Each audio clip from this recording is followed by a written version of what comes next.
Welcome to the Performance Enhancing Podcast. It's like steroids for your brain. A podcast for people that want the best info, but just don't have the time. Get your podcast fix with the Cliff Notes versions of your favorite podcasts. No fluff, just the actionable golden nuggets. Having this much knowledge at your fingertips should be downright illegal. So get ready for another dose of Performance Enhancing Podcast with Satori Prime.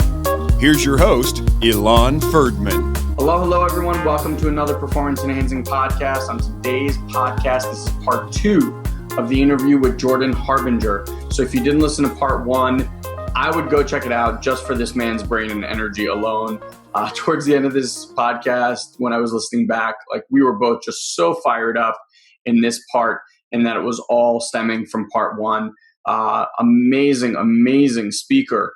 Has his own radio show, or had his own radio show on Series. So he's really top notch. On this particular episode, we actually covered the difference between having tact and no tact. Jordan actually tells me why me being an Israeli with Russian background is possibly the worst combination of all time. So check that out. Also, we talk about how a lot of people think that they can just watch something and learn from it, like ride a motorcycle, or they think that they can, watch a Bruce Lee movie and become a champion of some sort. Hopefully our listeners don't have that skewed perception of the world. I think we've spoken about that enough, but that's really cool. We talk about that a little bit later.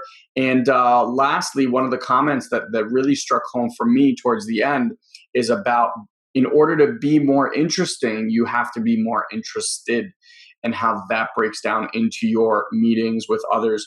So I know we left part 1 on a huge cliffhanger. We talked about how people suck at when they get into networking, and then I ended it right when Jordan was about to tell us what actually works. So let's kick off part 2 with what actually works when you walk into any social environment. Enjoy, everyone. Well, what people do is they look for people who are going to be of value to them, whether they're networking or trying to meet somebody at a bar. Sure. So what you need to do is, and that's what causes guys to be a little sharky and hang out and watch the game and get a couple drinks. That's what causes that behavior. So if you walk in and you just start talking to people, no matter who they are, you can create an interesting little funnel where you're talking with folks all the time, and people start to go, oh, this guy just talks to everybody. He talked to the doorman. He talks to the bartender. And by the way, if you've been at a venue before and you've done this, the bartender and doorman and all the server staff will know who you are. And that's really good for you, because if say you're trying to talk to a group of girls or something, the girls will go, oh, okay, this guy is a regular here. He's not just running around talking to all the girls. And that's, in a business context, it works like this. If I know that I want to network with you, but all I do is wait till you're open and then go and try to pounce on you, you know what's coming. But if I already talked to 3 people that know you, and you're like, oh, I saw you talking to my friend so-and-so, and this other person knows you too, and then blah, blah, blah, you're not on guard when I walk up and introduce myself. But the problem that a lot of people have is they will just only talk to people they think are of value for them. And what that says subconsciously to you is that you're not valuable enough to talk to. You're not valuable. The other people aren't valuable around you, and that you're only after what you can get results from. And nobody wants to be around people like that. So you need to really explore that with everybody. And also that sort of blends into your first impression being when you become a blip on the radar. Because if you're constantly a positive blip on the radar, people are talking with you, they're laughing. Other people are giving you their business card. People seem to be introducing you to other people. By the time you roll into another group, it's not, whoa, what does this guy want? It's, oh, he's making the rounds, and that's fine, because that's what he does. That's who he is, and that's okay. That's his place here. And also, what's the big deal about this guy that everyone's talking to? You become almost like a local celebrity in whatever watering hole you're in or whatever networking event you're at. You become somebody that is meeting everybody, and that's who you are. That's your impression versus what does this guy want and why is he talking to me?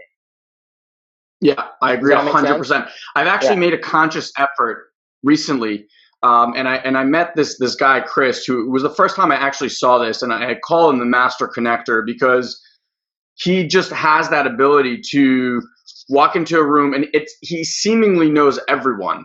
But beyond that, what I noticed that was really amazing he connected. He was always looking to figure out how to connect this person and this person. So he was listening to not what can you provide me or what can I get from you? It's who can I put you in touch with that's going to help you do something else? And I've noticed that when I've told people, like, walk into a networking room, and instead of being focused on like me, like who should I meet? How are they going to help me? Blah, blah, blah. Go and meet a person and then say, you know what? I just spoke to so-and-so. Let me connect you two, and then kind of let them have it out and do that. And it takes so much pressure off because you're not even there to like impress someone or do anything. You're literally just the connector. And it makes a big difference. It takes like the edge off of how you have to be or whatever. Absolutely, you're right. When you introduce other people, they start to do the work for you, and you get value from that as well. And that's sort of a little hack that I use and that my interns and associate producers use all the time. Is we're constantly I actually outsourced that process because I was doing so much of it, introducing people to other people, because it's one of the best ways to build value in relationships automatically, kind of like while you sleep.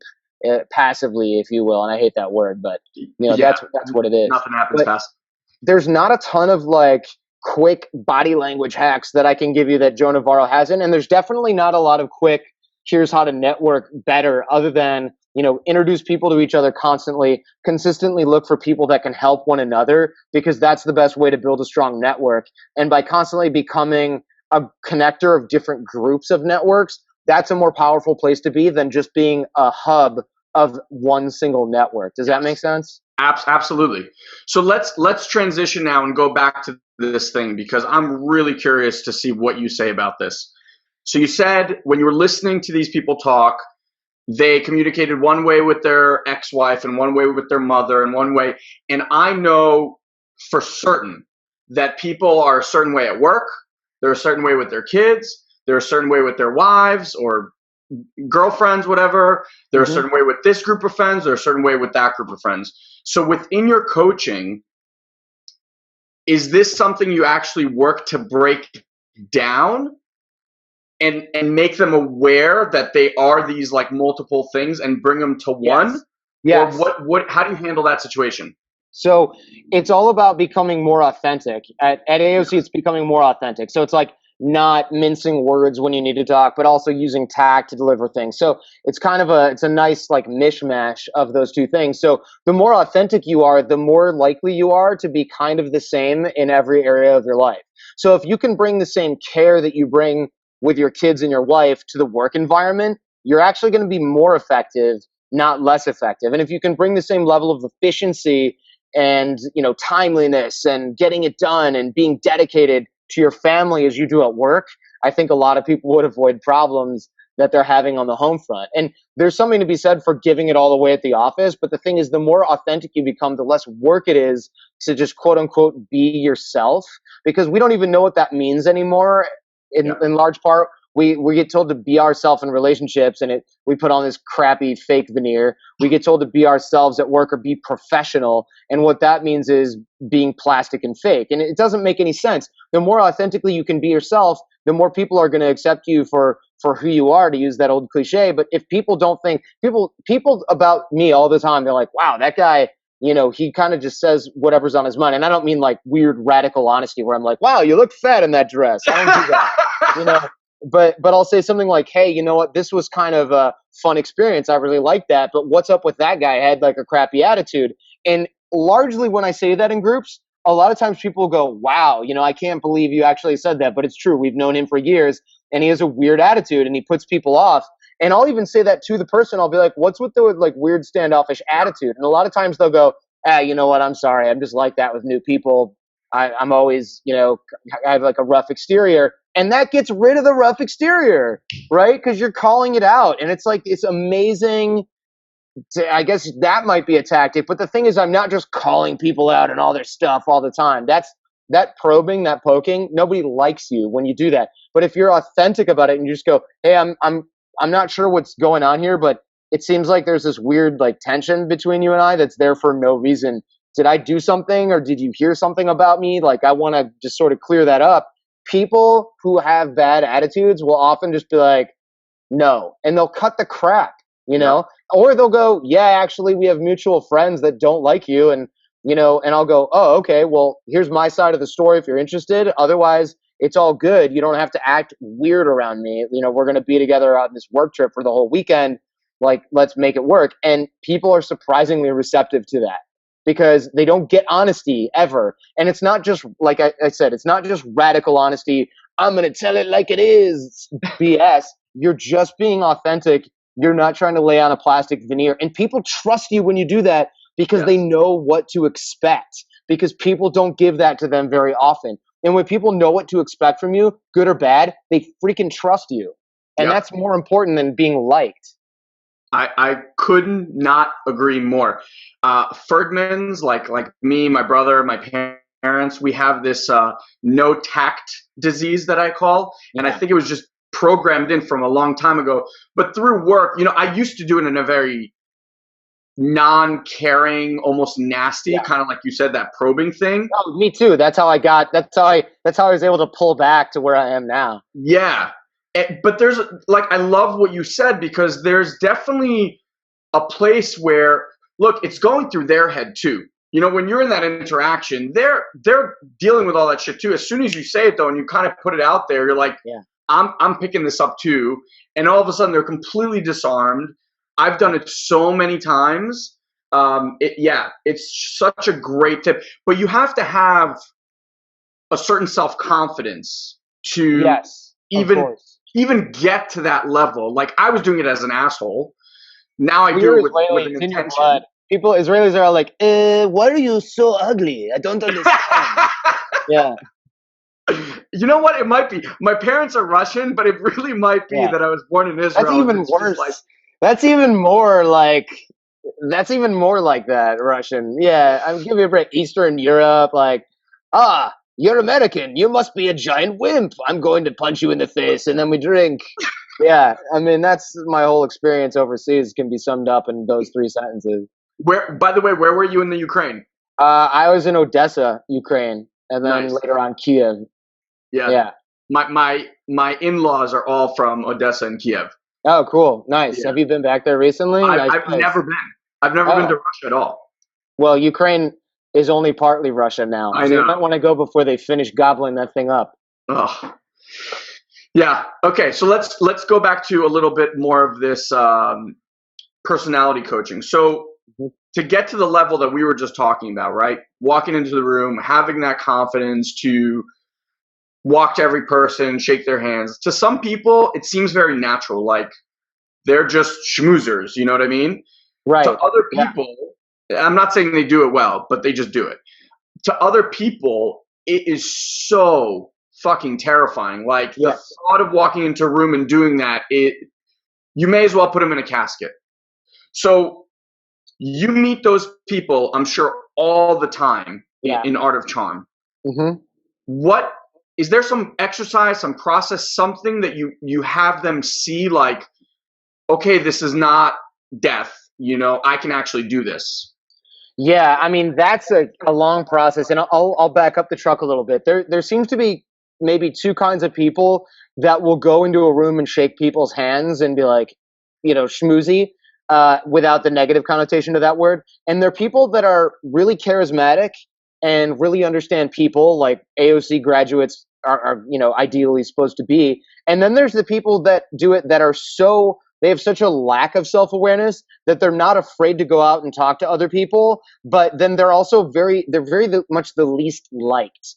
Everyone knows one of those people. Everyone knows one of those people, and if you don't, it's you. If you don't know who it is, it's you. It's you. In your group. But I love that. It's so true, right? My dad said there's one weirdo on the bus, but I'm looking around and I can't see him, right? Exactly. Everyone knows. So you don't want to be the guy who just completely lacks self-awareness, but you also don't want to be the wallflower, right? So what do we have to do? We have to build self-awareness. And here's the thing, a lot of the guys that are sort of stuck on the wall or afraid to go in and shake hands and might as well be put in a casket, one of the reasons is because they're very self-aware in the first place, unlike the jackass who runs around doing it and pissing everyone off. They're very self-aware, so they go, oh, I don't want to push myself on other people. They don't like that, and I don't like that, so other people might not like that. And what's that person thinking about me? How will I be perceived by everyone? And that puts you in your head to the point where you become paralyzed by, it's called analysis paralysis, and that's a military term, I think, that basically says you overthink something to the point of where you actually do nothing. And so a lot of really nice, self-aware people will do that.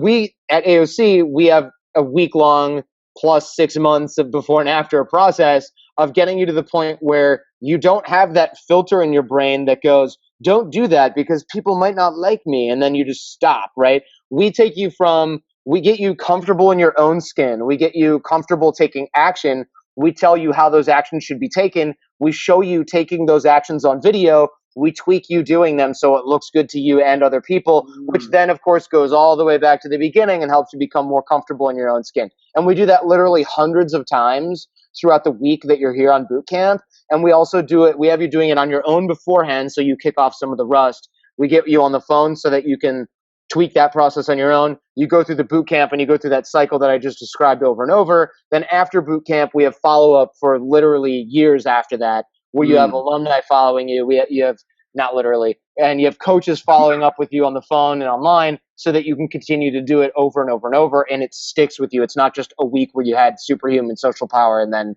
now you're back, off the wagon. Godfrey to Clooney. Yeah, Godfrey to Clooney and then back to Godfrey. What a cruel world. Nice.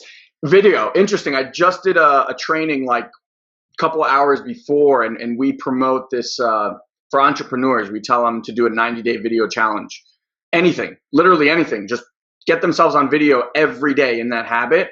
Good idea. People that have gone through it have basically said it's been the most transformational process in their entire lives. And not from just like they learned how to communicate, because you're going to notice some weird tendencies you do. Sure. But more of like self-confidence, being able to walk into rooms,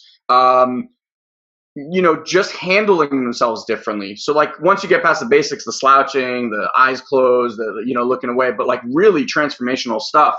It's really cool that you do that for them, because when you see yourself, like we can't see ourselves. And when you do that, it's just such a different level. It doesn't work. And yeah, not only can you not see yourself, but you can't correct the process. And even if you could, you couldn't do it in a way that's effective. Like a lot of people go, oh, I don't need your boot camp. I just want to watch what you're doing and then imitate it and emulate it. And I go, so you can watch a Bruce Lee movie and then you can just do what he's doing? And they're like, well, no, I mean, there's a lot to that. I'm going, there's so much to this that you don't even see it because you don't know what you don't know. Just like you know damn well that you can't watch a Bruce Lee movie and then break bricks with your head. Not realistic. But when it comes to social skills, our egos get in the way. And the fact that we know so little about how other people perceive us, and especially we don't know the science behind it, that we really have no way to figure out how to make that work for us. So not getting coaching in this area, it's like trying to teach yourself non-Euclidean geometry or trying to teach yourself how to ride a motorcycle from reading an ebook. I mean, it's just a totally ridiculous idea that you would be able to do it. And, with a motorcycle, of course, you can start to learn that stuff on your own. But if you're going to start to do motorcycle acrobatics, like you might want to go ahead and pick up an instructor before you break your neck. Yeah. It's so funny. I play a lot of tennis, and I went and took a lesson, and the guy actually videotaped me. Wow. Ilan. Videotape, really? Yeah. Do you have a VHS? Use a smartphone and just, he VH'd us. He was just out there like, anyway, so he does this. And I had this epiphany, like when I watched the video, in our heads, the way we operate, even in sports, like if you're a golfer, you can swing, you think you have like the sexiest stroke in the world. And then if you ever watch a video of you doing it, you're like, fuck, that is horrible. I can't even swing. So back to the whole walking into the room thing. I did a podcast with Ty Lopez, and one of the things he preaches about is be more interesting. Like the fastest way to get comfortable is just be more interesting. Educate yourself. Learn something new every day. Is that something that you actually believe in? I think there's a big difference between thinking you're really freaking interesting and actually being interesting. True. The best way to be interesting is to be interested in other people. And I didn't invent that. That's an age-old Dale Carnegie tactic. And very much, AOC is very much focused on genuine interest in other people and how you can get yourself there. I think people that really think they're interesting and talk a ton are often not that interesting. I don't know how your experience, Judge, and don't get me wrong, love Ty Lopez, not pointing at him. Yeah. To be clear, but I think a lot of times people that do all the talking, that do all the learning, that really think they're interesting are genuinely very often boorish as hell. And yeah, because they don't listen. No, and they're interested in themselves. And I'm great. Please be interested in yourself. That's great. But if you're only interested in yourself, you're a freaking bore and everyone secretly hates you. You're that guy. Yeah, you're the guy that nobody likes and just does not get it, right? You're that guy. Really. I really like that. That's actually really interesting. It kind of brought it full circle between that and that. I like that, how it ties it. So I end every podcast by asking the masters on the call this question. And there's a cliche that always, people say like, oh, I wish I knew then what I know now. Mm-hmm. So you've had a crazy life experience and you've obviously coached a ton of people. Is there one or two things that you can share that you wish you would have known, 10, 15 years ago? Yeah. One of them is that nobody's freaking thinking about you. It kind of flies a little bit in the face of what we were talking about with first impressions, but not directly.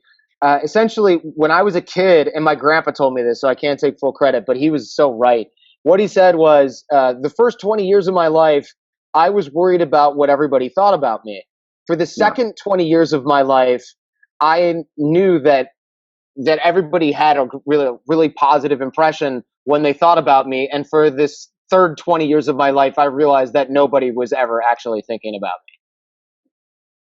me. Interesting. Yeah. Which of those do you find yourself in today? I realized that nobody was ever thinking about me. People are far too self-absorbed to worry about the minutia of the way that my communication is perceived. So I have to get it like 80% right to get the result that I want from communication. But mostly people are just looking at what's in here. They're not present enough to even calculate what's going on with you. So worrying about your straight eyebrow and the fact that you haven't shaven today, you might notice it on this video, but honestly, most people just notice now that I pointed it out. Brilliant. Absolutely brilliant. Jordan, thank you so much for coming on the Performance Enhancing Podcast. It was an absolute blast. One last thing, where can people get a hold of you? I would say, there's information on our live programs. Just call the number on the website or send me an email. I'm JordanH@theartofcharm.com or Jordan@theartofcharm.com. But check out the Art of Charm podcast. I mean, you're already consuming digital media, listening / watching this.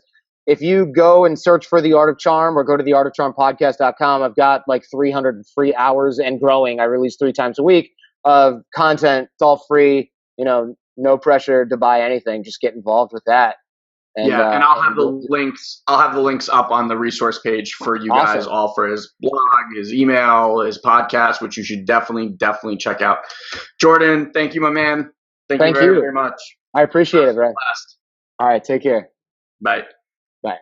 As my brother and some of my friends like to say, sickmoves.com. Absolutely amazing interview with Jordan. For those of you that want to check them out, again, just head over to the resources page, satoriprime.com/podcasts with an S, and look for the Jordan Harbinger interview, and then that'll take you to the resources page for that particular interview. And again, if you've enjoyed these podcasts, the best way to share them with others is to head over to our iTunes page and just leave a rating and a comment. Just let us know how we're doing. That's the best way to get the word out there. Until we speak again on the next Performance Enhancing Podcast, my name is Ilan Ferdman. You can check us out at satoriprime.com.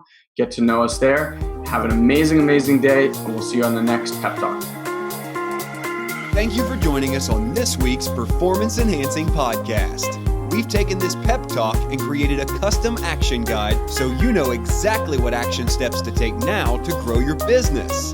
Just head over to satoriprime.com/podcast and download it for free. Also, please leave a comment and rate this podcast on iTunes. It'll help us get the word out. Thanks for listening. Now, go and implement. We'll see you next time.